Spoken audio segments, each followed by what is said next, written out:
Light आखिर है क्या?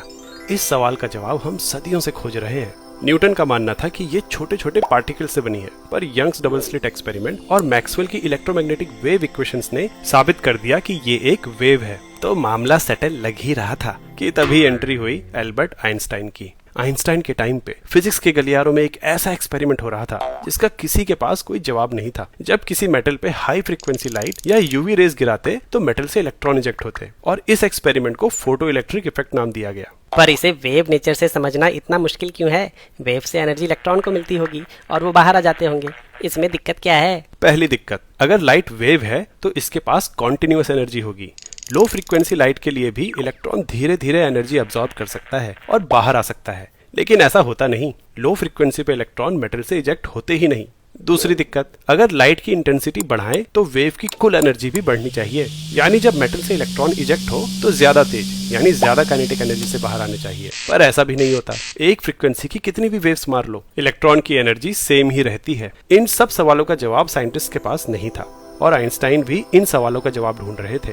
आइंस्टाइन से पहले प्लैंक ने एनर्जी क्वांटाइजेशन की थ्योरी दी थी, जिसके हिसाब से इलेक्ट्रॉन फिक्स मात्रा में ही एनर्जी गेन या रिलीज कर सकते हैं, उस फिक्स मात्रा से कम या ज्यादा नहीं। आइंस्टाइन ने अपनी बुद्धि लगाई और प्लैंक की थ्योरी को और एक्सपेंड किया। अगर इलेक्ट्रॉन में लाइट की एनर्जी सिर्फ निर्धारित मात्रा में ही एब्सॉर्ब या रिलीज होती है तो कहीं लाइट की एनर्जी खुद ही क्वांटाइज्ड फॉर्म में तो नहीं एग्जिस्ट करती।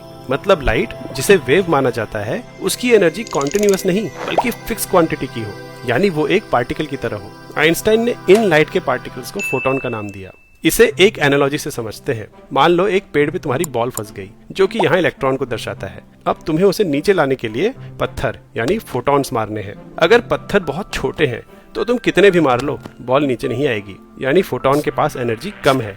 ये केस लो फ्रीक्वेंसी लाइट को दर्शाता है। पर क्या हो अगर एक के बाद एक कई सारे छोटे छोटे पत्थर बॉल को लग जाएं? तब तो बॉल को गिराने के लिए इनफ एनर्जी होगी। कई सारे छोटे पत्थर मतलब लो फ्रीक्वेंसी और हाई इंटेंसिटी। अगर कई सारे पत्थर एक साथ लगे तो बॉल गिर भी सकती है, और असल में इलेक्ट्रॉन्स के साथ भी ऐसा ही होता है। जब लो फ्रीक्वेंसी और हाई इंटेंसिटी की लाइट मेटल पे गिराते हैं तो कभी कभी कुछ इलेक्ट्रॉन्स एक से ज्यादा फोटॉन्स की एनर्जी एब्सॉर्ब कर बाहर भी आ जाते हैं, पर इलेक्ट्रॉन इतना छोटा होता है कि ऐसा होने की प्रोबेबिलिटी बहुत कम है। वहीं अगर बड़े पत्थर यानी हाई फ्रीक्वेंसी के फोटॉन्स मारे तो जितने तेज पत्थर लगेंगे उतनी तेजी से बॉल बाहर आएगी, यानी ज्यादा काइनेटिक एनर्जी से। और इस तरीके से लाइट को पार्टिकल मानने से फोटो इलेक्ट्रिक इफेक्ट के सारे अनसुलझे जवाब मिल गए, और आइंस्टाइन ने ये प्रूफ कर दिया कि लाइट केवल वेव नहीं बल्कि पार्टिकल नेचर भी शो करती है। अगर हमारे वीडियोस देख के आपको फिजिक्स सीखने या सिखाने में मदद मिलती है तो हमारी मेंबरशिप लेने पे जरूर विचार करें।